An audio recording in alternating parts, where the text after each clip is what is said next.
بسم الله الرحمن الرحيم. الحمد لله رب العالمين، والصلاة والسلام على أشرف الأنبياء والمرسلين سيدنا محمد وعلى آله وصحبه أجمعين.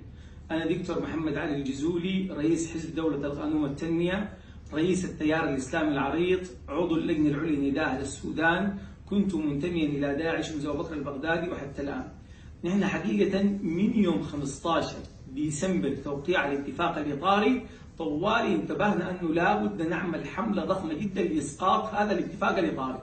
وبرضه تواصلنا مع المؤسسة العسكرية، كنا بنتواصل مع الفريق البرهان عن طريق اللواء حسن بلال، فتواصلنا معاهم قلنا لابد نسقط الاتفاق الإطاري ده تماما. والحدث الأخير اللي حصل يوم الأربعاء في مروي، انه الدعم السريع كان داير يمشي مدار مروي وكده، يعني تم تنويرنا طوالي من قبل الشيخ علي كرتي انه خلاص طالما الجيش ده طلع بيان ووصف الدعم السريع بانه متمرد، خلاص حاله الاحتقان دي حتنفجر، وساعه الصفر قد تكون يوم السبت. وبالفعل يوم السبت الساعه 6:30 في مجموعات هاجمت المدينه الرياضيه، ناس الجيش ومعاهم كتائب الاسلاميين. المجموعات اللي هاجمت المدينه الرياضيه دي الجيش ومعاهم كتائب الاسلاميين، ومعروف انه كتائب الاسلاميين دي قاعد يقودها انس عمر، وقاعد يخطط الشغل ده كله اسامه عبد الله، ومعاهم علي كرتي وكده، هم المخططين البرنامج ده كله. وده اللي حصل يا اخواننا، انه اتفكت الطلقه الاولى يوم 6:30 صباحا